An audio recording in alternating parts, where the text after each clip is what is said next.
Hi everyone, hope so you are doing well. तो आज मैं जिस ड्रामे की एक्सप्लेनेशन करने वाली हूँ वो बहुत ही अमेजिंग एंड इंटरेस्टिंग है।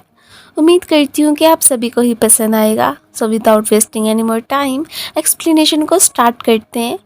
तो ये कहानी है डॉक्टर गुची की। एक दफ़ा इन्हीं की मिस्टेक की वजह से इनकी ग्रैंडमा की डेथ ऑपरेशन थिएटर में ही हो गई थी। तब से ही सारे लोगों ने रूमर्स फैलाना शुरू कर दिए थे और इनके हैंड भी शेक करते हैं सर्जरी करते वक्त। इन्होंने तो अपनी रिटायरमेंट लेने का ही फैसला कर लिया था। इनका फ्रेंड मिंग इसे कॉल करके यही कह रहा होता है कि देखो तुम ना एक लड़की के साथ वन नाइट स्पेंड करो, हो सकता है कि इस तरह से तुम्हारी इलनेस गायब हो जाएगी या कि जो हैंड शेक करते हैं वो रुक जाएंगे। एक दफ़ा तुम्हें ट्राई तो करना चाहिए। बट इसने साफ मना कर दिया था। अब अचानक जैसे ही शावर ले रहा होता है तो इसे एक लड़की कॉल करती है कि मैं आपके घर के बाहर आ गई हूँ, सो जल्दी से डोर ओपन करें। ये तो हैरान और परेशान ही हो जाता है कि मैंने तो किसी की लड़की को इनवाइट नहीं किया है, तो ये कहाँ से टपक पड़ी। जल्दी से आके डोर ओपन करता है। सामने से कोई और नहीं बल्कि हमारे ही ड्रामे की फीमेल लीड शाओनियान ही खड़ी होती है। अब शाओनियान को देख के तो ये उसे पूछने ही लगता है कि तुम कौन हो, यहाँ पे क्यों आई हो, क्या तुम मेरा कोई स्कैंडल वगैरह बनाना चाहती हो या फिर मेरी रेपुटेशन ख़राब करने के चक्कर में ही हो। वो तो इसे पकड़ ही लेता है कि मुझे सच सच बताना कि इधर क्या आने के तुम्हारी इंटेंशंस है। इसी के साथ ही हमें फ्लैशबैक का सीन दिखाया जाता है। इसकी ग्रैंडमा का ऑपरेशन होने वाला था और इसे पैसों की बहुत ज़्यादा ज़रूरत होती है। एक बार मैं ही जॉब करने के लिए पहुंची हुई थी जहाँ पे के गुंडे बदमाश लड़के ही थे, बार बार इसे ड्रिंक करने को बोल रहे होते हैं। ये बेचारी तो ड्रंक ही हो गई थी और तभी इसके पास एक लड़के की एंट्री होती है जो कि इसे एड्रेस थमा के पैसों की ऑफर कर रहा था कि अगर तुमने जाके उस लड़के को खुश कर दिया तो फिर देखना कि तुम्हें किसी भी चीज़ की कोई कमी नहीं होगी। So back to the present, ये तो उस पर बहुत ज़्यादा ही भड़क गया था कि मुझे सच सच बताना कि तुम्हें यहाँ पे किसने भेजा है। अब इसके हाथ में जो चिट मौजूद होती है जिस पे कि इसका एड्रेस लिखा हुआ था, उसे देख के इसे साफ पता चल जाता है कि ओहो, तो इसे यहाँ पे भेजने वाला कोई और नहीं बल्कि मिंगी है। मैंने उसे मना किया था कि किसी भी लड़की को नहीं भेजना है। अब जैसे ही इसे पता चला था कि ये तो एक स्कूल गर्ल है, अब तो उसे और ज़्यादा गुस्सा आ रहा होता है कि ये खुद को एक नाइट के लिए बेचने का कैसे सोच सकती है। मिंगी इसे पैसों की इतनी कैसे ज़रूरत पड़ गई। वो तो इसे डरा के यहाँ से भगाना चाहता था कि अच्छा तो तुम तैयार हो तो मुझे भी क्या एतराज़ हो सकता है। ये देख के ये तो काफ़ी ज़्यादा घबरा गई थी और फिर फ़ौरन से इसे साइड पे करते हुए भाग जाती है। ये भी सोचने लगा था कि इतना तो इसके लिए काफ़ी होगा, अब मुड़ के मेरे पास दोबारा वापस नहीं आएगी और ना ही आइंदा के बाद सोचेगी कि मुझे किसी के साथ नाइट स्पेंड करनी चाहिए। ये सीधा पहुंचती है हॉस्पिटल। इसके पास जो कुछ भी थोड़े बहुत पैसे थे नर्स को देने की कोशिश करती है कि प्लीज़ कि एक दफ़ा मेरी ग्रैंडमा का ऑपरेशन कर दें, उसके बाद जो भी पैसे हैं मैं लौटा दूंगी आपको इंस्टॉलमेंट्स की सूरत में ही सही। लेकिन वो तो साफ मना कर रही होती हैं। अब जो भी कुछ जानने वाले थे उन्हें कॉल्स मिलाती है कि क्या कुछ पैसे उधार मिल सकते हैं, बट वो सारे ही देने से मना कर रहे थे। इवन कि कुछ लोग तो इसकी कॉल भी नहीं सुनते हैं, फ़ौरन से ही डिस्कनेक्ट कर देते हैं। ये अब मिंग को कॉल करता है कि तुम्हें क्या ज़रूरत थी उस स्कूल गर्ल को भेजने की। बंदे को कुछ ज़रा सोचना तो चाहिए। मैंने मना किया था ना, एक दफ़ा अगर मना कर दिया सो कर दिया। मेरी ये इलनेस ख़त्म नहीं होने वाली है, समझे तुम। तभी इसके घर की डोर बेल बजती है। अब जैसे डोर ओपन करता है तो सामने से ही शूनियान हाजिर। अब यही कह रही होती है कि मैं आपके साथ नाइट स्पेंड करने के लिए तैयार हूँ, आप जो भी करना चाहें कर सकते हैं, मुझे तो बस पैसे ही चाहिए। अब यही सुनना था। वो भी मन में सोच रहा होता है कि ठीक है, अगर ये खुद मेरे पास चल के आई है जैसा कि मिंग ने कहा था तो एक दफ़ा ट्राई करने में क्या हर्ज है। अब जैसे वो इसके क्लोज आती है तो दोनों ही किस करने लगे थे और इनके बीच हमें रोमांटिक सा ही सीन दिखाया जाता है। अगले दिन जैसे इसकी आंख खुली थी, जो कि पैसों की उसने ऑफ़र की थी, फ़ौरन से उसे पकड़ा देता है। ये जल्दी से आके नर्स को देने लगी थी कि मैंने पैसों का बंदोबस्त कर लिया है। अब यहीं पे इसे पता चलता है कि ओहो, तो इसी हॉस्पिटल में ही हमारा हीरो भी काम करता है। ये तो एकदम सरप्राइज रह गई थी। नर्स तो मज़ीद ही से परेशान किए जा रही होती है। तो इसकी ग्रैंडमा को ऑपरेशन करने के लिए फाइनली अब की बार हमारा हीरो मान ही गया था। थोड़ा बहुत डर तो होता है कि कहीं मेरे हैंड शेक ना करने लगे, अगर सर्जरी में मसला हो गया तो इसकी ग्रैंडमा की डेथ ना हो जाए। लेकिन इसे तो पूरा पूरा भरोसा था कि आप अच्छे से काम कर सकते हैं। सो फाइनली उनकी सर्जरी स्टार्ट हो चुकी होती है। ये तो एकदम शॉक्ड ही रह जाता है कि ओह नो, ये तो वन नाइट स्टैंड का ही असर है कि देखो मेरे अब हैंडशेक नहीं कर रहे हैं। ये देख के सबसे ज़्यादा खुशी तो मिंग को ही हो रही होती है। अब जैसे ही नोट करते हैं कि एक लड़की आके इसे अपनी ग्रैंडमा को बचाने के लिए यहाँ पे थैंक यू बोल रही है, और ये भी कह रही होती है कि मैं जो भी आपने मुझे पैसे दिए थे वो भी पार्ट टाइम जॉब्स करके आपको वापस कर दूँगी। अब यहाँ पे मिंग की नज़र पड़ती है कि इसकी नेक पे तो लव बाइट का निशान है। तो उसे सारी समझ आ गई थी कि ओ तो ये है मेरी सिस्टर इन लॉ। मिंग के जो इस लड़की को मैंने भेजा था ये तो वही है, अब तो पहचानी भी नहीं जा रही। ये बार बार कह रही होती है कि मुझे जॉब मिल जाएगी ना, मैं आपको सारे पैसे वापस कर दूंगी, लेकिन आपने इस मुश्किल घड़ी में मेरा साथ दिया उसके लिए बहुत बहुत थैंक यू। वो कहता है कि नहीं, इस चीज़ की कोई ज़रूरत नहीं है, वैसे भी हमने दोबारा तो मिलना ही है। वो आगे से साफ मना कर रही होती है कि नहीं, ये तो लास्ट टाइम था, अब तो हमारी मुलाकात कभी होगी ही नहीं। ये सुन के अब गुच्ची भी स्माइल करने लगा था कि देखते हैं कि हमारी मुलाकात होती है कि नहीं होती, तुम तो खुद चल के मेरे पास आओगी। अब जो कि इसकी ग्रैंडमा की मेडिसिन के बिल्स वगैरह थे वो भी हमारे हीरो ने पे कर दिए होते हैं, और मिंग के थ्रू ही से पता चल गया था। ये सब कुछ देख के इसे खुशी हो रही होती है कि वैसे वो डॉक्टर इतना बुरा भी नहीं है, एक अच्छा इंसान लग रहा है। जैसे घर पे पहुंची थी तो इसके डैड के ही लॉन शार्क्स इसके पास पहुंचाए होते हैं कि तुम्हें ही अपने डैड के पैसे चुकाने पड़ेंगे, अगर तुम पैसे नहीं चुका सकती हो तो कोई बात नहीं, खुद को हमारे हवाले कर दो। उससे बदतमीजी कर ही रहा होता है कि ये तो शुक्र है कि डॉक्टर को जैसे तैसे करके इसके घर का एड्रेस का पता चल गया था। वो खुद ही इससे मिलने के लिए आया था, कोई काम था उसे, वो फिर इसकी जान बचा लेता है। ये बेचारी काफ़ी ज़्यादा ही घबरा गई थी, वो तो अब सीधा इसे अपने घर पे लेके आ गया था। इसी चक्कर में इस बेचारी को चोट भी लग गई होती है। अब ये पूछ रहा होता है कि वो लोग कौन थे, मैंने तो तुम्हें पैसे दिए थे ना, क्या उनसे तुम लोन वगैरह भी नहीं चुका पाई हो। ये अब बता देती है कि नहीं, एक्चुअली में वो तो मेरे डैड के ही डेप्टर्स थे, इसी वजह से मुझे परेशान करने के लिए आ जाते हैं, डैड तो पैसे कभी भर ही नहीं पाते।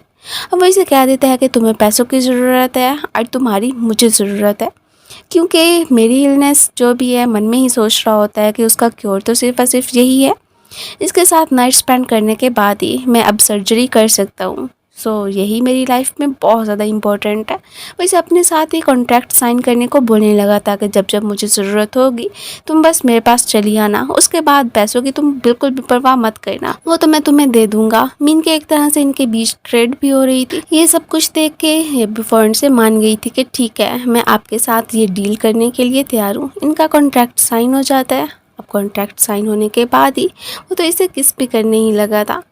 नेक्स्ट सीन में अब हमें शुनियान की ग्रैंडमा को भी दिखाया जाता है, जो कि अपनी पोती को लेके काफ़ी ज़्यादा परेशान थी कि मेरी वजह से ही देखो तुम्हें कितनी ट्रबल्स को फेस करना पड़ रहा है, पता नहीं कहाँ से पैसों का अरेंज किया था तुमने, मैं ही मुसीबत हूँ ना तुम्हारे लिए। ये तो कह देती है कि नहीं कोई बात नहीं है ग्रैंडमा, आपने ही तो मुझे पाल पोस के बड़ा किया है, मेरे डैड का तो कोई हाल नहीं है, अगर मैं आपका ख्याल रख पा रही हूँ तो इसमें क्या ही बुराई है।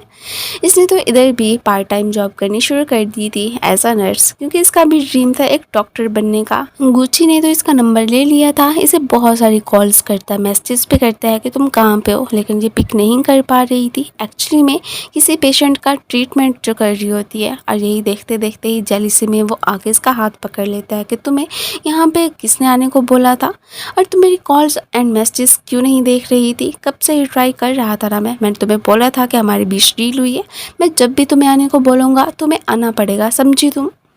अब वो यहीं पे ही इसे किस करना शुरू कर देता है। अब तभी हमारी नज़र पड़ती है एक न्यू डॉक्टर पे जिसका नाम क्या है ली। अभी उसका ट्रांसफ़र इसी हॉस्पिटल में ही हुआ था।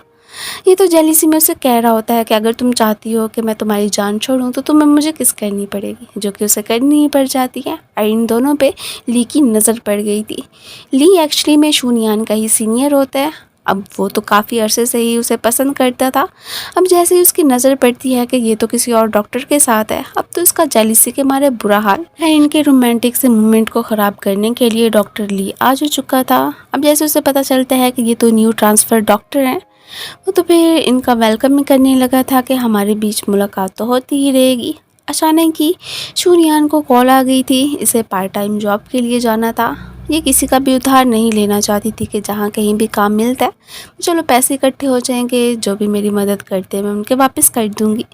जब तक कि ये डॉक्टर ली से मिल के वापस आया था तब तक तो शूनियान यहाँ से जा चुकी थी। इधर काम पे ही जो मैनेजर होती हैं वो इसे कुछ लोगों को ही सर्व करने को बोलने लगी थी कि अगर तुम्हें पैसे चाहिए ना तो उन्हें तो तुम्हें खुश करना ही पड़ेगा। ये बंदा तो बहुत ज़्यादा ही खड़ूस होता है, बार बार इसे ड्रिंक करवाई जा रहे होते हैं। यार ये तो शुक्र है कि अब जैसे उसे पता चला था कि पार्ट टाइम जॉब करने के लिए गई है तो फ़ौरन से ही गुची इस बार में पहुंच आया था। लोकेशन वगैरह इसकी ट्रेस करके अब इसे ही उठाता हुआ गाड़ी में ही पहुंच जाता है कि मैंने तुम्हें पैसे दे दिए थे ना, तो अब किस चीज़ की ज़रूरत पड़ गई कि यहाँ पे काम करने के लिए आ गई। तुम्हें पता है ना कि क्लब में क्या होता है, कोई तुम्हें नुकसान पहुँचा देता तो फिर। ये तो उसे अपने काम से ही काम रखने को बोलने लगी थी कि हमारे बीच जस्ट कॉन्ट्रैक्ट साइन हुआ है और मैं चाहती हूँ कि आपने जो मुझे पैसे दिए हैं वो मैं आपको जल्दी वापस कर दूँ, इसलिए मुझे जॉब की ज़रूरत पड़ गई। वो कहता है कि अच्छा तो तुम बस हमारे रिश्ते को एक कॉन्ट्रैक्ट ही मान रही हो, तो ठीक है जो मैं कहता हूँ तुम्हें वही करना पड़ेगा, तुम्हें पैसे चाहिए ना, ठीक है उसके लिए तो फिर तुम रेडी रह जाओ। इसे फोर्सफुली जब किस करता है तो अब वो गुस्सा करते हुए गाड़ी से ही बाहर निकल गई थी कि तुम्हें मेरी कोई भी मदद करने की ज़रूरत नहीं है, मुझे कोई भी कॉन्ट्रैक्ट साइन नहीं करना तुमसे। अब वो बाहर आता है, बारिश भी हो रही होती है, वो अभी इसे उठा के सीधा ही अपने घर पे ही लेके आके बैथ टब में ही फेंक देता है। इसे शॉवर भी दिलाने लगा था और फिर फोर्सफुली किस भी करने लग जाता है। अब ये कहती भी है कि आपको क्या इमरजेंसी में ज़रूरत पड़ गई, क्या कल भी सर्जरी है जो अब ऐसे ही खामखा में मुझे परेशान किए जा रहे हैं। ये सुन के तो इसे और ज़्यादा जेलसी हो रही होती है कि ये बस हमारे बीच कॉन्ट्रैक्ट है, उसी वजह से ही मुझसे ताल्लुक़ रखना चाहती है।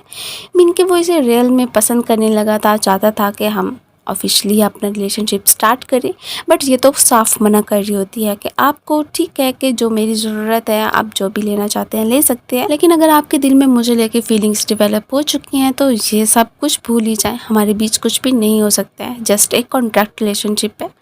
अब वो नोट करता है कि इसे तो फीवर हुआ है, वो इसकी केयर करने लगा था, लेकिन ये तो उसे अपना ख्याल ना रखने का बोल के वहाँ से चली ही गई थी। इस पर बहुत ज़्यादा भड़क गई होती है कि आपको तो कुछ मेरा एहसास है ही नहीं डेवल, और न जाने पता नहीं क्या क्या कह दिया था उसने। अगले दिन इसे इमरजेंसी में सर्जरी करनी थी और मिंग कह रहा होता है कि कहाँ है मेरी सिस्टर इन लॉ, उसे बुलाए ना, इसके हैंडशेक कर रहे होते हैं। ये बेचारा अब क्या ही करता, अब उसकी मदद भी नहीं मांग सकता था कि रात को ही मुझसे नाराज़ होकर चली गई थी, पता नहीं वो अब आएगी भी सही कि नहीं। मिंग को तो कुछ और नहीं सोचता है, फ़ौरन से ही शूनियान को कॉल मिलाता है कि कहाँ पे हो। अब जो भी सारी बात थी इसने शूनियान को बता दी होती है कि सर्जरी के वक्त तुम्हारी हर हाल में ज़रूरत होती है गुची को, वरना ऐसे थोड़ी ना वो तुम्हारे साथ कॉन्ट्रैक्ट साइन करता, ये सिर्फ पैसों की बात नहीं है, वाकई में उसे की इलनेस है और तुम्हें उसे क्योर कर सकती हो। यही सारी बातें सुन के अब उसे भी एहसास होने लगा था कि ओ अच्छा, सर्जरी करने से पहले तभी से मेरी ज़रूरत होती है। वो तभी से यही कहने लगी थी कि तुम्हें मेरी जितनी भी ज़रूरत है तो ठीक है, मैं यहाँ पे भी वो सब कुछ करने के लिए तैयार हूँ, मुझे पहले इन सारी बातों का पता नहीं था। वो पहले तो इसे किस करता है एंड देन ये भी कहने लगा था कि नहीं, ये सब कुछ करने की अब ज़रूरत नहीं है, मैं तुम्हारा मज़ीद यूज़ नहीं करना चाहता हूँ, देखते हैं कि ये सर्जरी होती है कि नहीं होती है। वो इसे अब गुड बाय किस कहने के बाद ही सीधा ऑपरेशन थिएटर में ही पहुँच आया था। यार ये तो शुक्र है कि वो अब मसीदी से नाराज़ नहीं थी और इसने ऑपरेशन भी बिल्कुल ठीक ठाक से कर लिया होता है। इसी बात से इसे सबसे ज़्यादा खुशी हो रही होती है कि चलो शुक्र है कि अब मेरे हाथ ज़्यादा शेक नहीं हुए थे। जैसे ही वहाँ से वापस आता है तो पेशेंट की जो वाइफ होती है वो उसे थैंक यू बोल रही थी कि अगर आप आज ना होते तो न जाने मेरे हस्बैंड के साथ क्या ही होता। अचानक ही गुची की मुलाकात शूनियान की ग्रैंडमा से भी हो गई थी। अब जैसे ग्रैंडमा को पता चला था कि इन्हीं डॉक्टर ने उनका ऑपरेशन किया था और इनकी पोती को जॉब भी दिलवाई, तो उसे बहुत ही थैंक यू बोल रहे थे कि वरना कि मेरी पोती तो वैसे तो इनोसेंट है, लेकिन इसे कोई काम ढंग का होता नहीं है, बस आप इसे सिखा दीजिएगा। ये सुन के अब यहाँ पे शूनियान तो बहुत ही एम्बैरेस फील करने लगी थी कि ग्रैंड माँ आप मेरे बारे में उनके सामने ऐसे तो मत बोले ना। अब ग्रैंड माँ कह देती हैं कि देखो डॉक्टर ने मेरी इतनी मदद की है तो मैं कम से कम उन्हें लंच पे तो साथ में लेके जाना चाहिए। यही सुनना था। मिंग तो ग्रैंड माँ को लेता वो वहाँ से चलता बनता है कि हाँ ठीक है, ग्रैंड माँ को मैं संभाल लेता हूँ, आप दोनों लंच पे जा सकते हैं। इन दोनों को साथ में खुश देख के इधर ली साहब का जलन के मारे बुरा हाल होता है, उसे तो देखा ही नहीं जा रहा था। अब यही बात तो इधर हमारे हीरो ने भी नोट कर ली थी, तो अब शूनियान को घर जाने का ही बोलने लगा था कि मैं सारा काम निपटाने के बाद ही वहाँ पे पहुँच जाऊँगा और किसी अच्छे से रेस्टोरेंट का भी पता चला लूँगा जहाँ पे कि तुम्हारी फेवरेट डिशेस होंगी। ये कह के वो तो वहाँ से चला जाता है। अब जी जैसे ही घर पे पहुँचती है तो वो लॉन शार्क फिर से आ गया था। इससे पहले कि वो मज़ीद बदतमीज़ी करता, इसके पीछे पीछे जो कि फॉलो कर रहा था कब से ही ली, वो आके इसकी मदद कर देता है। कुछ पैसे वगैरह इसने उस गुंडे को दे दिए थे जो कि अब इसकी जान छोड़ के जैसे ही वहाँ से जाता है तो ली से हक कर लेता है कि हम तो कितने अरसे बाद मिल रहे हैं ना, तुमने तो मुझसे कोई भी कनेक्शन नहीं रखा था। अब इसे हक करते हुए देखते हुए जैसे रेस्टोरेंट का पता चला कि गुची आया था, उसे तो काफ़ी ज़्यादा जेलिसी हो रही होती है कि ये बंदा कौन है और इधर तुम्हारे साथ क्या कर रहा है। इसे बता देती है कि ये मेरा स्कूल सीनियर था, हम तो इतने अरसे बाद मिल रहे हैं। पहले आज तो इसने मेरी मदद भी की है। खैर जेलिसी में उसे तो जैसे कुछ सुनाई ही नहीं दे रहा होता। यहाँ पे ली तो अपना हाथ आगे बढ़ाता है कि गुची शायद कि हमारी मुलाकात पहले भी हुई है ना। वो भी इसी की तरह डॉक्टर ही था। पहले तो उससे हैंडशेक बिल्कुल भी नहीं करता और फ़ौरन से इसे कहने लगा था कि इसे अपना काम ख़त्म करने के बाद ही जल्दी से आओ, मैं गाड़ी में ही तुम्हारे आने का वेट कर रहा हूँ। जो कि पहले ही ली ने इसका हाथ पकड़ा हुआ था, उसे भी झटक के साइड पे करके इसके फोरहेड पे किस करता हुआ वहाँ से चलता बनता है। पीछे से अपनी मदद करने के लिए ये तो उसे थैंक यू ही बोल रही थी और साथ ही साथ ये भी कहती है कि आपने जो मेरी इतनी ज़्यादा मदद की है, आपने जो भी पैसे वगैरह दिए हैं वो ज़रूर मैं आपको लौटा दूंगी। और ये कहने के बाद ही सीधा पहुंचती है गुची के पास। गुची तो इसे घर पे ही लेके आ गया था और यहाँ पे नोट करता है कि इसके फेस पे तो कोई स्कार वगैरह भी है। पूछने ही लगा था कि कहीं तो मैं ली तो बुली करने की कोशिश नहीं कर रहा था, अगर ऐसी ही बात है तो मुझे बता दो, मैं देखो कैसे उसे निपटता हूँ। ये कह देती है कि नहीं नहीं ऐसी बात नहीं है, वही जो कि मेरे डैड के डेप्टर्स हैं आज पैसे मांगने के लिए आ गए थे, मुझे काफ़ी ज़्यादा तंग कर रहे थे। तभी ये सब कुछ देखते हुए ली ने आके मेरी जान बचाई है, इवन के उन्हें पैसे दे के ही वहाँ से भगा दिया। मैं तो अब यही चाहती हूँ कि मुझे जैसे तैसे करके अब पैसों का अरेंज कहीं से कर लूँ। मैं किसी का भी कर्ज अब नहीं रखना चाहती हूँ। एक तो मुझे आपके भी पैसे लौटाने हैं, ऊपर से अब ली का भी उधार मेरे सर पे सवार हो गया। ये तो कह देता है कि ठीक है, अगर तुम्हें पैसे चाहिए और तुम्हें ली के भी पैसे चुकाने हैं तो कोई बात नहीं है, आज के दिन मेरे साथ स्पेंड कर लो और तुम्हें और ज़्यादा पैसे मिल जाएंगे। ये सब कुछ सुन के वो भी तैयार हो जाती है कि ठीक है, आप जो भी करना चाहते हैं कर सकते हैं, मुझे कोई एतराज़ नहीं है। एंड देन दोनों ही इंटीमेट हो गए थे। अपनी सेल्फ को तो उसने गुच्ची के हवाले कर ही दिया था। अगले ही दिन जैसे इसकी आंख खुली थी तो अपनी बॉडी पे बहुत सारे लव बाइट्स देख के काफ़ी ज़्यादा ही घबरा रही होती है कि उन्होंने जब मैं स्कूल जाऊँगी तो मेरी फ्रेंड्स जब मुझसे पूछेंगी कि ये सब कुछ क्या है, मैं उन्हें क्या जवाब दूँगी। बहुत ही एम्बैरेस फील कर रही होती है। यही देखते देखते ही पीछे से गुच्ची आ जाता है कि अच्छा तो तुम्हें अपना ख्याल है, तो मेरे बारे में क्या सोचा है फिर तुमने। जब मैं ये सब कुछ हॉस्पिटल में लेके जाऊंगा तो मुझे भी देख के तो सारे लोग बातें बनाएंगे, लेकिन मुझे इस बात से कोई भी फ़र्क नहीं पड़ता है, जो कहता है कहते रहे, तुम्हें भी नहीं पढ़ना चाहिए। यही सुनना था। अब ये तो ब्लश करती हुई वहाँ से साइड पे ही चली गई थी। नेक्स्ट सीन में ही हमें ली को दिखाया जाता है। ये जो गुंडे होते हैं ना, इनका अरेंज पहले से ही ली ने करके रखा हुआ था। ये तो जस्ट यही चाहता था कि जब मुसीबत में हुआ करेगी ना, तभी मैं जब हेल्प करने के लिए जाऊंगा शून्यान की, तो उसके दिल में मुझे लेके फीलिंग्स डेवलप हो जाएंगी और इस तरह से मेरा काम बन सकता है। मैंने काफ़ी अरसे से वेट किया है, अब तो उसे मेरा होने से कोई भी रोक नहीं सकता। पर यहाँ पे अभी भी कह रहा होता है, स्कूल में ही खड़ा हुआ था शून्यान के, इनसे यही कहता है कि जो भी काम मैं बता रहा हूँ ना बस वही कर देना, ठीक है। इसकी नेक पे निशान देख के मिंग तो और ज़्यादा खुशी के मारे उछलने ही लगा था कि इसका मतलब है कि सिस्टर इन लॉ के साथ आपके मामलात कुछ ज़्यादा ही अच्छे चल रहे हैं। यार लगता है कि वो शॉर्ट टेम्पर्ड ही है ना, ऐसी बात है ना। ये तो उसके खिलाफ कोई भी लफ्ज़ नहीं सुनने वाला था कि बस चुप कर जाओ। वो तो अब जैसे इसके थ्रू इसे पता चलता है कि स्कूल गई हुई है शून्यान, इसलिए ये अभी तक हॉस्पिटल भी नहीं पहुंची है, शायद कि उसे लेट हो गई है। ये तो फ़ौरन से उसे पिक करने के लिए जाने लगा था। वो जैसे ही बेचारी स्कूल से वापस आ रही थी तो इन्हीं गुंडे ने उन्हें पकड़ लिया था। अब इसे बचाने के चक्कर में ही ली आ जाता है। वो इसे अपनी शर्ट से कवर करता ही है कि तभी एंट्री हो गई थी हमारे हीरो की भी। एक एक करके पहले तो इन सब की धुलाई लगाता है कि मेरी गर्ल को टच करने की तुम्हारी हिम्मत भी कैसे हुई। अब जैसे ही नोट करते हैं कि इसके ऊपर ली ने अपनी जैकेट चढ़ाई हुई है, उसे उतारने के बाद ही फ़ौरन ही अपने कोट से उसे कवर करता हुआ अब उनके सामने ऐसे शो करवाते हैं कि जैसे कि हम दोनों गर्लफ्रेंड एंड बॉयफ्रेंड ही हैं, कि नेक्स्ट टाइम ऐसी कोई भी हरकत नहीं करेंगे। वो तो एक्चुअली में इसे काफ़ी ज़्यादा पसंद भी करने लगा था। अपने लव की कन्फेशन तो उसने इससे कर ली होती है और ये भी तो उसे काफ़ी ज़्यादा पसंद करती थी। खैर यहाँ पे तो दोनों घर पे आके काफ़ी ज़्यादा रोमांटिक भी हो गए थे। रात को ही हॉस्पिटल से कॉल आ रही होती है। ये उसे जगाने की कोशिश करता है कि तुम अपना फ़ोन पिक कर लो, लेकिन ये तो नहीं जागने वाली थी। इसकी नींद काफ़ी गहरी जो होती है। अब फ़ौरन से ये मैसेजेस वगैरह रीड करता है तो इसे पता चलता है कि हॉस्पिटल में इसकी ग्रैंडमा की कंडीशन काफ़ी ज़्यादा ख़राब हो गई है। ये जैसे ही अगले दिन मैसेजेस रीड करके हॉस्पिटल आई थी तो आगे से एक लाश को जाते हुए देख के समझ लेती है कि जैसे कि मेरी ग्रैंडमा को क्या हुआ। अब फिर मिंग आके कहता है कि नहीं नहीं, ये तुम्हारी ग्रैंडमा नहीं है बल्कि कोई और मेरा पेशेंट था, मैंने उसी की सर्जरी की है, तुम्हारी ग्रैंडमा तो बिल्कुल ठीक ठाक है। ये फौरन से ग्रैंडमा के पास आती है। अब आगे से इसे पता चलता है कि रात भर ही इनकी ग्रैंडमा का ख्याल रखने के लिए गुची इधर ही रुक गया था। उनको तो खुशी हो रही होती है कि वैसे मेरी पोती के लिए तो यही डॉक्टर एकदम परफेक्ट मैच है, इतना तो कोई भी ख्याल नहीं रखता जितना कि ये मेरा रख रहा है, और इवन के मेरी पोती की भी काफ़ी ज़्यादा केयर करता है। इसलिए अगर ये दोनों एक हो ही जाएं तो इससे बढ़ के और क्या हो सकता है। अब यहाँ पे ये भी नोट कर चुका था कि कैसे वो डेप्टर्स इसे परेशान करने के लिए आ जाया करते हैं, इसलिए ही अब की बार गुची से कह देते हैं कि तुम्हें ना मेरे घर पे ही शिफ्ट हो जाना चाहिए। ये भी मान गई थी कि ठीक है, अब चलो कम से कम मुझे प्रोटेक्ट करने के लिए ये डॉक्टर है तो सही। अगले दिन इसके लिए ब्रेकफास्ट बना रही थी तो अपने उंगली पे कट का निशान भी लगवा बैठती है। वो जल्दी से ही मेडिसिन लगाने के लिए आ गया था और ये भी कहता है कि वैसे तुम्हें खाना बनाने की क्या ज़रूरत थी, देखो कैसे अपने हाथ को ज़ख्मी कर लिया। उसने तो काफ़ी अमेजिंग डिशेस बनाई होती हैं कि मैं तो बस आपके लिए ये खाना वगैरह बना रही थी। अब जैसे ही वो टेस्ट करता है उसे तो बहुत ही अच्छी लगती हैं कि मैंने कब से घर का खाना नहीं खाया है, लेकिन मुझे नहीं पता था कि तुम इतने ज़्यादा मज़े का खाना बना लेती हो।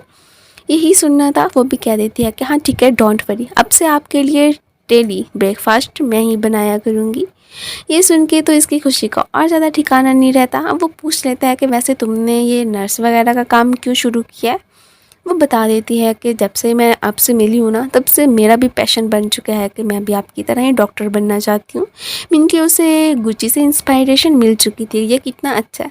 हालांकि इसे इलनेस भी है, फिर भी अपने पेशेंट्स का ख्याल रखना तो बिल्कुल नहीं छोड़ता है। अब शूनियान इससे इतनी ज़्यादा एडमायर हो चुकी थी, यही तो मन मन में खुश हो रहा होता है।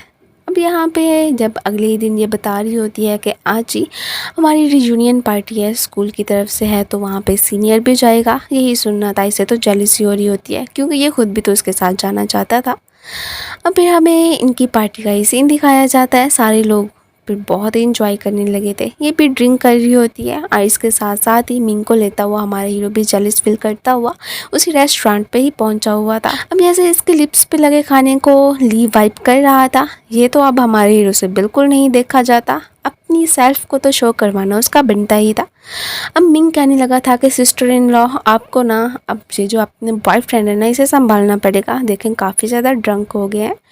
बाकी गुची को उसने इशारा कर दिया था। ये भी ड्रंक होता होता सीधा ही ना सिर्फ उसकी सीट पे आके बैठते, अपनी गोद में उसने शूनियान को बिठा ही लिया था। अब मिंग तो इसे फिर यहीं पे बिठाने के बाद ही सीधा ही ली को इनसे दूर रहने का बोल के वहाँ से चला जाता है। ये तो इन सब के सामने ही इसे किस करने लगा था, जैसे कि ये शो करवाना चाहता हो कि ये ऑलरेडी कमिटेड है। अब वो शर्माती हुई कह देती है कि लगता है ये बहुत ज़्यादा ड्रंक हो गया, मुझे इन्हें घर लेके जाना पड़ेगा। इसलिए शूनियान एक्सक्यूज़ करती हुई इसे वहाँ से लेके साइड पे। पीछे से तो ली का दिल ही दुख गया था कि मैं जितनी ट्राई करता हूँ बार बार ये हमारे बीच इंटरफेयर करने के लिए क्यों पहुँच जाता है। अब गुची साहब से तो निपटना ही पड़ेगा। अचानक ही इसकी मुलाकात हो जाती है सिस्टर जू से। ये भी इनके स्कूल में ही पढ़ा करती थी।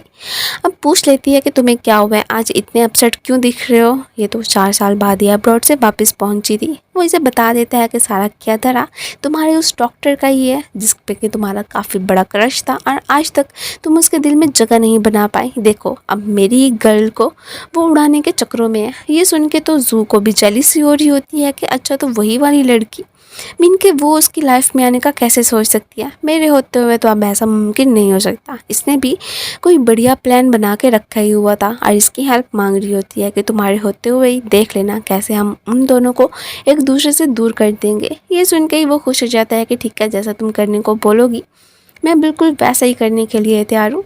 जैसे इसे मौका मिलता है तो शूनियान के पास आ जाता है कि क्या तुम मेरी गर्लफ्रेंड बनोगी। अब ये तो अपनी फीलिंग्स शो करवा ही रहा था, तो साफ मना कर रही होती है कि बिल्कुल भी नहीं। अचानक ही ऊपर से जेलिस फील करता हुआ हमारा हीरो भी आ जाता है कि इधर क्या चल रहा है, क्या तुम्हें पता नहीं है कि ये मेरी गर्लफ्रेंड है, आइंदा के बाद ज़रा इसके क्लोज आने की कोशिश तो करना। उसका जलन के मारे बुरा हाल था। इसे साइड पे लाने के बाद ही फिर किस भी करने लग जाता है कि देखो मैं आइंदा के बाद ना तुम्हें डॉक्टर ली के सामने बिल्कुल ना देखूँ। ऊपर से ही जू की एंट्री होती है अपने बेटे समेत। खैर इमरजेंसी हो गई थी। अब ली ही इनका रोमांटिक सा सीन ख़राब करने के लिए आ जाता है कि इमरजेंसी हो गई है, सो आपको चलना ही पड़ेगा। खैर अब उसे तो बाहर आके पता चलता है कि ओह तो यहाँ पे जू अपने बेटे को लेके आई है, ये अब्रॉड से कब वापस लौटी। अब जू तो सबको ही कह रही होती है कि ये बच्चा किसी और का नहीं बल्कि डॉक्टर गुची का ही है, यही सुनना था। अब एकदम सरप्राइज रह जाती है शूनियान के, क्या इसकी एक वाइफ भी है और एक बेटा भी, इसने इस बारे में मुझे पहले क्यों नहीं बताया था, कि ऐसे ही खामखा में मुझे अपनी मिस्ट्रेस बनाना चाहता था, इसे तो मैं बिल्कुल माफ़ नहीं करूँगी। अब इसकी जो सारी कॉलीग्स होती हैं वो भी अब बातें बनाना ही शुरू कर देती हैं कि ये देखो किसी का हक छीनने की कोशिश कर रही थी, इसे कम से कम पता तो होना ही है कि उसकी एक वाइफ भी है और एक बेटा भी। अब ये सब कुछ सुन के ना शूनियान को बिल्कुल भी अच्छा नहीं लगता है, वो उन पर गुस्सा ही करने लग गई थी कि आपको ऐसा कहने की क्या ज़रूरत है, मुझे सच में नहीं पता था कि उनकी एक वाइफ है, अगर मुझे पता होता तो मैं कभी भी उनके क्लोज जाती ही ना। ये इसका हाथ पकड़ के साइड पे लेके आता है कि तुम्हारी ऐसा कहने की हिम्मत भी कैसे हुई, मुझे नहीं पता है, ठीक है माना कि मुझसे आज से 4 साल पहले गलती हो गई थी, मैं काफ़ी ज़्यादा ड्रंक था, तुम्हारे रूम में आ गया होऊंगा। इसी के साथ ही हमें फ्लैशबैक का सीन दिखाया जाता है कि कैसे इसकी ड्रिंक में कुछ ड्रग्स वगैरह मिला दी गई थी। वापसी पे ये रूम में एक लड़की को देखता है तो वहीं पे गुस्सा आया था, वो भी ऑलरेडी ड्रंक की होती है, इसे किस करने लगी थी, इनके बीच वन नाइट स्टैंड हुआ था। सुबह उठते ही वो लड़की तो वहाँ से चली गई थी और उसे वहाँ से जाते हुए जू ने देख लिया था, सो उसे आइडिया आता है और वो खुद ही आके इसके पास लेट गई थी। एक्चुअली में जो इस पर इल्ज़ाम लगा रही थी कि ये बच्चा तुम्हारा है, वो तो इधर इसका होता ही नहीं है, लेकिन ये बात इसे प्रॉपरली याद नहीं थी, इसलिए थोड़ा कंफ्यूज होता है। ठीक है मैं भी खुद डीएनए टेस्ट करवा लूँगा, फिर सारा दूध का दूध और पानी का पानी हो जाएगा। अब इनके बीच डिस्कशन हो ही रही होती है कि इनकी सारी बातें पीछे खड़ी शूनियान ने सुन ली थी। वो तो घर पे ही अपना सामान पैक करने के लिए आ चुकी होती है और ये उसे जाने से रोक रहा था कि देखो मैं तुम्हें सब कुछ एक्सप्लेन करने के लिए तैयार हूँ, जैसा तुम समझ रही हो ऐसा कुछ भी नहीं है। ठीक है मैं मानता हूँ कि उस रात मैं उसके रूम में गया था, लेकिन हमारे बीच कुछ भी नहीं हुआ था। लेकिन ये कहाँ मानने वाली होती है, यही कहती है कि आपको तो कम से कम मुझे पहले बता देना चाहिए था ना कि आपका एक बेटा भी है और एक वाइफ भी है। ये कहता भी है कि नहीं वो मेरी वाइफ नहीं है, तो मिसअंडरस्टैंडिंग हुई है, कुछ तो समझने की कोशिश करो। लेकिन ये तो उसका बिल्कुल भी कहा नहीं मानने वाली थी और ना ही इसके घर में रहने के लिए तैयार, इस पर गुस्सा करते हुए चली जाती है। पीछे से ये भी भड़का हुआ कि जू तुम्हें तो मैं बिल्कुल नहीं छोड़ूंगा, हमारे बीच आके इतने मामला तो मुश्किलों से सेटल हुए थे, फिर से आकर सब कुछ ख़राब कर दिया तुमने। जू ने तो डॉक्टर गुच्ची की मॉम को भी अपनी साइड पे ही कर लिया था सारी बातों का बता के। वो तो बहुत ज़्यादा ही खुश हो रही होती हैं कि वाओ मेरा तो एक पोता भी है, इस बारे में मुझे पहले गुच्ची ने क्यों नहीं बताया था। वो स्पेशली कि अब गुच्ची को मिलने के लिए बुलाती हैं और यही कह रही थी कि अगर मेरी कोई बहू बनेगी तो वो सिर्फ और सिर्फ जू है, यही हमारी फैमिली को डिज़र्व करती है। देखो इसकी फैमिली भी तो इतनी ज़्यादा अच्छी है, यही सुनना था। आगे से डॉक्टर गुची तो साफ मना कर देते हैं कि ठीक है मैं मानता हूँ कि मुझसे आज से 4 साल पहले एक गलती हुई थी, लेकिन जो कुछ भी है मैं इसे कंपनसेट करने के लिए तैयार हूँ, लेकिन इससे शादी तो हरगिज़ नहीं करूँगा। यही सब कुछ कहता हुआ वो तो वहाँ से चला गया था। पीछे से मोम अब्जू को तसल्ली दे रही होती हैं कि डोंट वरी, है तो मेरा ही बेटा ना, देख लेना एक न एक दिन ज़रूर मैं इसे तुमसे शादी करवाने के लिए मनवा के ही रहूँगी। यही सुन के अब इसके दिल को कुछ तसल्ली हो जाती है कि चलो शुक्र है डॉक्टर गुच्ची की मॉम तो मेरी साइड पे है ही सही। अब इन मैडम को तो कुछ और सोचती नहीं है, फ़ौरन से ही शूनियान को खुद से मिलने के लिए बुलाती हैं। यही कह रही थी कि अगर तुम्हें जितने भी पैसे चाहिए तुम मुझसे ले सकती हो, लेकिन हाँ डॉक्टर गुची की लाइफ से चली जाओ हमेशा हमेशा के लिए, उससे कोई भी राब्ता ना रखना। अब ये भी तो डॉक्टर को पसंद करती थी, इसलिए शूनियान भी साफ मना कर देती है कि ये तो मैं बिल्कुल नहीं कर सकती हूँ। कल को अगर हमारे बीच पैचअप हो भी जाता है तुम्हारा कहा मैं क्यों मानूँ। और पैसे तो ये इससे नहीं लेने वाली थी कि प्यार पैसों से थोड़ी ना बिकता है, और ये कहती हुई वहाँ से चली ही जाती है। थोड़ी देर के बाद ही इसे ली का मैसेज मिलता है जो कि आज की रात इसे क्लब में बुलवा रहा था कि मैंने तुमसे बहुत ही इम्पोर्टेंट बात करनी है। एक्चुअली में ये तो इनका प्लान ही होता है। अब रात को ही ये इससे मिलने के लिए आई होती है कि देखो सच में ही डोंग डोंग हमारा ही बेटा है, मैं मानती हूँ कि हमसे गलती हुई थी, तुम भी काफ़ी ज़्यादा ड्रंक हो गए थे, मैं भी थी। हालांकि ये तो साफ झूठ होता है, इसने थोड़ी ना उसके साथ वन नाइट स्टैंड किया था। यही कह रही होती है कि प्लीज़ मुझे एक चांस तो ज़रूर दे दो, मैं तुम्हें कभी भी निराश नहीं करूँगी, हम अपनी लाइफ में हमेशा ही खुश रहेंगे। डोंग डोंग को भी तो अपने पापा की ज़रूरत है। अब यही सब कुछ तो ये उसे दिखाना चाहते थे। जैसे ही शूनियान की नज़र पड़ती है तो वो चली गई थी। उसके पीछे पीछे ये भी भागता है कि मेरी बात तो सुनो। यहीं पे ली अब शूनियान का हाथ पकड़ लेता है कि मैं तो पहले ही कहता था कि वो तुम्हें बिल्कुल भी डिज़र्व नहीं करता है। देखो कैसे आज अपनी एक्स से मिलने के लिए आया हुआ था। तभी ऊपर से गुची आके इसका हाथ पकड़ लेता है कि चलो मेरे साथ, मैंने तुम्हें कुछ क्लियर करना है। ये तो किसी के साथ भी जाने के लिए तैयार नहीं होती है। जैसे ही वहाँ से भागी थी, पीछे पीछे डॉक्टर गुची भी आ जाता है कि मेरी पूरी बात सुनती तो सही। ये जो उससे दूर रहने को भी बोलने लगी थी। अब उनके बीच जो मिसअंडरस्टैंडिंग क्रिएट करना था, इनका प्लान तो सक्सेसफुल हो चुका होता है कि अब तो कभी भी इनका पैचअप नहीं होगा। ये इधर उसका हाथ पकड़ के घर चलने को ही बोल रहा था कि प्लीज़ तुम मुझे ऐसे कैसे छोड़ के जा सकती हो, मेरी बात तो सुनो। अब आगे से शूनियान भी कह देती है कि कुछ भी सुनने के लिए तुमने छोड़ा ही कहाँ है। देखो तुम्हारा एक बेटा भी है, अब तुम्हें अपनी वाइफ के बारे में ही सोचना चाहिए, मेरे पीछे मत आओ। जैसे ही वहाँ से जा रही थी, पीछे से जाना तो चाहता था, तभी फौरन से आके जो इसका हाथ पकड़ लेती है कि मेरे साथ हॉस्पिटल चलो, डोंग डोंग इल्लो हो गया।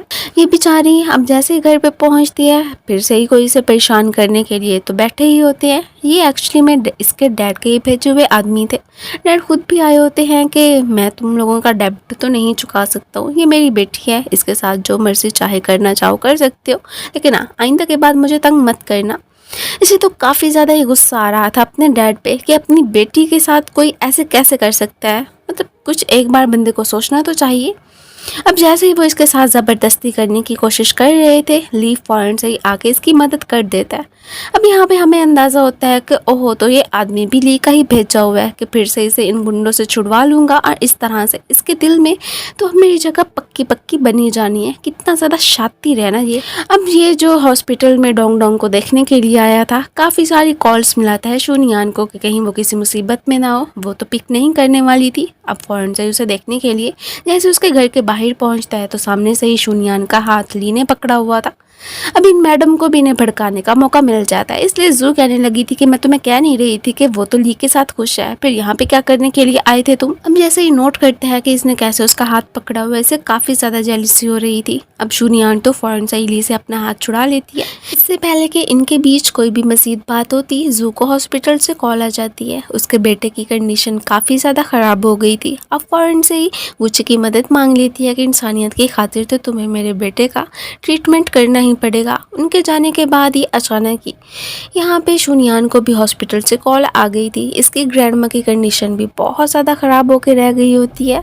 ये उन्हें देखने के लिए भागी भागी हॉस्पिटल आती है। सामने से उसे पता चलता है कि इसकी ग्रैंडमा की भी सर्जरी होने वाली है, लेकिन जिन्होंने सर्जरी करनी थी मीन के इनके डॉक्टर गुची, वो तो बहुत ज़्यादा ही बिजी होते हैं। इधर अचानक ही इसके हाथ फिर से शेक करने लगे थे। इसे समझ नहीं आ रही होती है कि क्या मैं अभी ये कंटिन्यू करूं कि ना करूं। खैर बहुत सोचने समझने के बाद ही इसने डोंग डोंग का ऑपरेट स्टार्ट कर दिया था। इधर ग्रैंडमा की कंडीशन ख़राब होती है। ये फ़ौरन से ही अब कॉल मिलाती तो है उसे।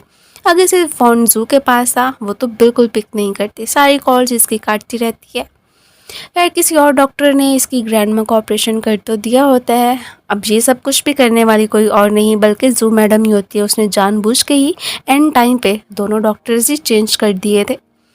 अब फिर इसे बैड न्यूज़ मिलती है कि इसकी ग्रैंडमा अब इस दुनिया में नहीं रही हैं। ये सुन के ही शूनियान तो काफ़ी ज़्यादा इमोशनल हो गई थी कि मेरा इस दुनिया में सिर्फ ग्रैंडमा थी और वो भी मुझे छोड़ के चली गई हैं, अब मैं क्या करूँगी। यही रोते रोते बेहोश भी हो जाती है। अब जैसे इसकी आँख खुलती है तो डॉक्टर के थ्रू से पता चलता है कि ये तो प्रेग्नेंट है। ये सुन के एकदम शॉक्ड रह जाती है कि क्या मुझे इस बारे में गुच्ची को बताना चाहिए कि नहीं। चलो अपने बच्चे की खातिर ही मैं उसे माफ़ कर सकती हूँ, यही मेरी अब लाइफ में लाइट बन के आएगा। ऐसे ये सब कुछ बताने के लिए डॉक्टर गुच्ची के पास जा रही थी तो सामने से जू के साथ उसे बैठे हुए देख के उसने अपना इरादा ही बदल लिया था। जैसे मैं कुछ ना ही बोलूँ तो यही बेहतर रहेगा। फिलहाल तो ये भी नहीं बताती है कि इसकी ग्रैंडमा की भी डेथ हो चुकी है, लेकिन वो पूछ रहा था कि तुम्हारी ग्रैंडमा कैसी है, क्योंकि उसे कुछ पता ही नहीं होता है कि आखिर को इधर हो क्या चुका है। अब जिस दिन इसकी ग्रैंडमा का फ्यूनरल होता है, इसे खबर मिलती है कि जू और गुच्ची दोनों की शादी हो रही है। अब तो इसने फ़ौरन से ही गुच्ची का नंबर भी डिलीट कर दिया था कि आइंदा के बाद मैं उसके साथ कोई भी कनेक्शन नहीं रखना चाहती हूँ। वो तो एक घटिया इंसान है, उसे ना ही पता चले कि मैं प्रेग्नेंट हूँ। हालांकि इधर ही गुच्ची के इरादे होते हैं कि आज ही मैं जू को एक्सपोज करके रहूँगा, क्योंकि सीक्रेटली उसने डोंग डोंग और अपना DNA टेस्ट करवाने का फैसला कर लिया था कि सारा दूध का दूध और पानी का पानी हो ही जाना है। मैं तो उसे सबके सामने एक्सपोज करके रहूँगा। अब इसने मिंग को ही अपनी तरफ से सब कुछ बताने के लिए शूनियान के पास भेज दिया था, लेकिन शूनियान तो आगे से कुछ भी सुनने के लिए तैयार ही नहीं होती है कि आइंदा के बाद मुझसे मिलने की कोशिश मत कीजिएगा और यही बात जाके अपने उस लाडले दोस्त को भी बता देना। ये कहती हुई वो तो वहाँ से चली ही गई थी। ये सीधा पहुँचता है गुच्ची के पास, उसे सारी बात का बता देता है और ये भी कि कैसे शूनियान की ग्रैंडमा की डेथ हो गई है। उसी दिन ही डॉक्टर्स को चेंज कर दिया गया था और इसके पीछे भी किसी और का नहीं बल्कि जू का ही हाथ है। हालांकि डोंग डोंग का ऑपरेट तो कोई और डॉक्टर भी कर सकता था, बट नहीं, उसने ऐसे ही जानबूझ के किया। और बाकी रही बात के डीएनए टेस्ट की, तो वो भी रिपोर्ट आ गई थी। डोंग डोंग इसका बेटा होता ही नहीं है, वो तो किसी और का था। अब तो पहले भी ये उससे कहाँ शादी करने वाला था। इसका गुस्से के मारे बुरा हाल होता है। ये तो उस पर बहुत ज़्यादा ही भड़क गया था। जो तुम्हारी ये घटिया सी हरकत थी ना, मुझे बिल्कुल पसंद नहीं आई है। आइंदा के बाद अपना ये मनहूस चेहरा लेके मेरे सामने मत आना। अब जू की असलियत तो सबके सामने आ गई थी, इवन के मॉम के सामने भी। यही सब कुछ देख के अब उसका तो और ज़्यादा गुस्से के मारे बुरा हाल होता है कि मैं तुम्हें और शूनियान दोनों को कभी भी माफ़ नहीं करूँगी। इसने तो अपना बदला इनसे लेने का फैसला कर ही लिया था। जैसे ही शूनियान को देखने के लिए हॉस्पिटल आता है, तो सामने से बाकी उसकी कॉलीग्स के थ्रू से पता चलता है कि वो तो रिज़ाइन दे के जा चुकी है। ये उसे काफ़ी ज़्यादा तलाश करता है पागलों की तरह कि कहीं से वो मिल जाए। मैं उसे सारी बात का बता दूंगा कि डोंग डोंग मेरा बेटा नहीं है, हमारी मिसअंडरस्टैंडिंग क्रिएट की है जू मैडम ने। अब फिर थोड़ी देर में इसे पता चल गया था कि अभी भी शूनियान इधर हॉस्पिटल में ही है। पहले तो उसकी नज़र जैसे ही पड़ती है ली पे, तो आकर ही उसे थप्पड़ मार देता है कि सारा किया धरा तुम्हारा ही होना है, हमारे बीच हमें अलग करना चाहते थे ना तुम। बाकी रही बात कि उस रात इसका वो जो 4 साल पहले इसने जो नाइट स्पेंड की थी वो किसके साथ हुआ था, वो भी पता चल जाता है कि वो भी लड़की कोई और नहीं बल्कि शूनियान ही थी। यही सुनना था, इसे तो और ज़्यादा गिल्ट फील हो रहा होता है। अब ये भी कहता है कि इसका मतलब है कि हम पहले भी मिल चुके हैं, लेकिन तब तो मैं ड्रंक था, मुझे पता नहीं चला था। अभी भी माफ़ी मांग रहा होता है कि सच्ची में मुझे नहीं पता था कि तुम्हारी ग्रैंड माँ की भी तबीयत ख़राब है, वरना मैं ज़रूर उनकी सर्जरी करने के लिए आता। हो सकता था कि वो बच भी जाती।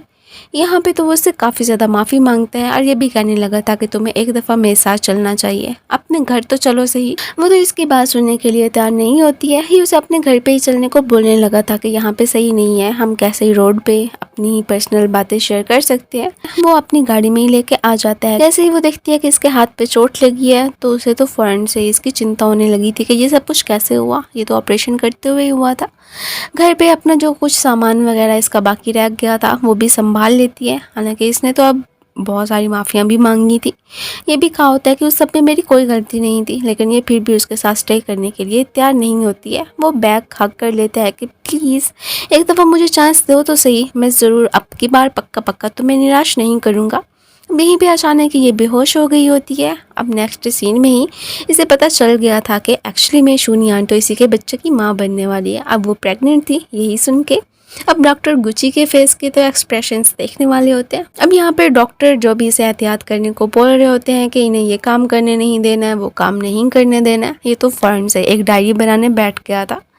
खैर इसने भी बहुत सोचने समझने के बाद ही उसे माफ़ कर दिया होता है। खैर जो होना था वो तो हो गया। अब ग्रैंडमा की ऐसे ही किस्मत में मौत लिखी हुई थी तो उनकी हो गई।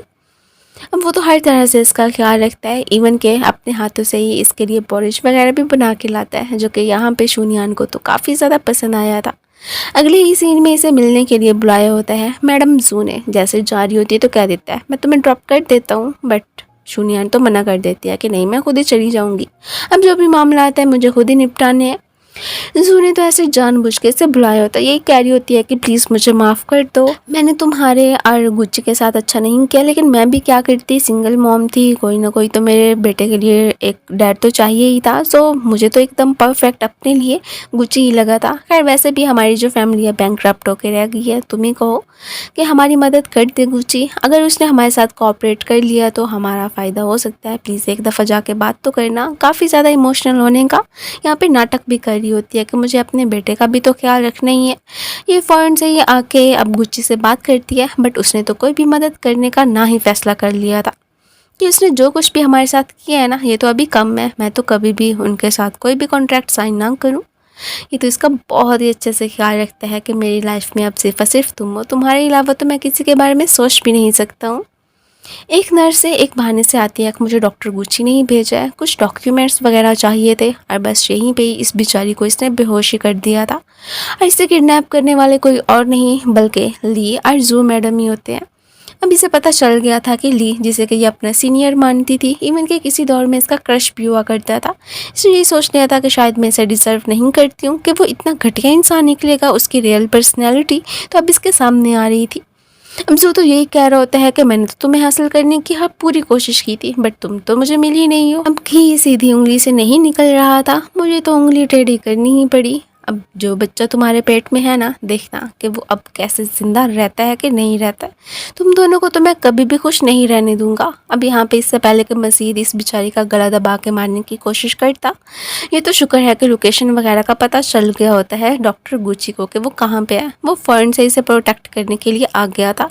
अब की बार तो जू और मिस्टर ली दोनों ही इसके हाथों से नहीं बचने वाले थे। नेक्स्ट ही हमें हॉस्पिटल का सीन दिखाया जाता है। इन लोगों की वजह से बेचारी शूनियान की हालत काफ़ी ज़्यादा ख़राब हो गई थी। अब नर्स यही पूछ रही होती है कि दोनों में से एक ही बच सकता है, या तो आपकी गर्लफ्रेंड या फिर आपका बेबी। ये तो कह देता है कि नहीं, बस शूनियान को ही बचा लो, बेबीज़ तो बाद में ही होते रहेंगे। अब जैसे ही थोड़ी देर के बाद ही उसे होश आता है, तो इन्हें डॉक्टर ने गुड न्यूज़ दे दी थी कि माँ और बच्चा दोनों ही ठीक है। ये सुन के तो अब यहाँ पे इसकी खुशी का कोई ठिकाना ही नहीं रहता। डॉक्टर गुची ने जो आज तकलीफ बर्दाश्त की थी, वो आइंदा के बाद बिल्कुल नहीं करना चाहता था। कि ठीक है, मैं मानता हूँ कि मेरी ही गलती थी कि मैं तुम्हें अकेला छोड़ के हॉस्पिटल चला गया था, बट नेक्स्ट टाइम ऐसी कोई भी मिस्टेक नहीं करूँगा। अब बाकी ली और जू को तो इसने अच्छा खासा सबक सिखा दिया था कि आइंदा के बाद ऐसी कोई भी हरकत नहीं करेंगे। बाकी रही शादी की बात, तो वो इसे आज ही प्रपोज कर देता है एक ब्यूटीफुल सी रिंग पहना के। नेक्स्ट ही हमें इनकी वेडिंग का ही सीन दिखाया जाता है। दोनों बहुत ज़्यादा खुश थे। एक तो इनकी शादी हो गई थी, दूसरा इनका बेबी भी होने वाला था। इनके इसी हैप्पी मोमेंट के साथ ही हमारे इस क्यूट एंड स्वीट से ड्रामे की एंडिंग हो जाती है। Thank you so much for watching. So guys, आप लोगों को ये ड्रामा कैसे लगा मुझे कमेंट्स में ज़रूर बताइएगा। मिलते हैं फिर नेक्स्ट वीडियो में न्यू कहानी के साथ। तब तक के लिए बाय बाय एंड अपना ख्याल रखना।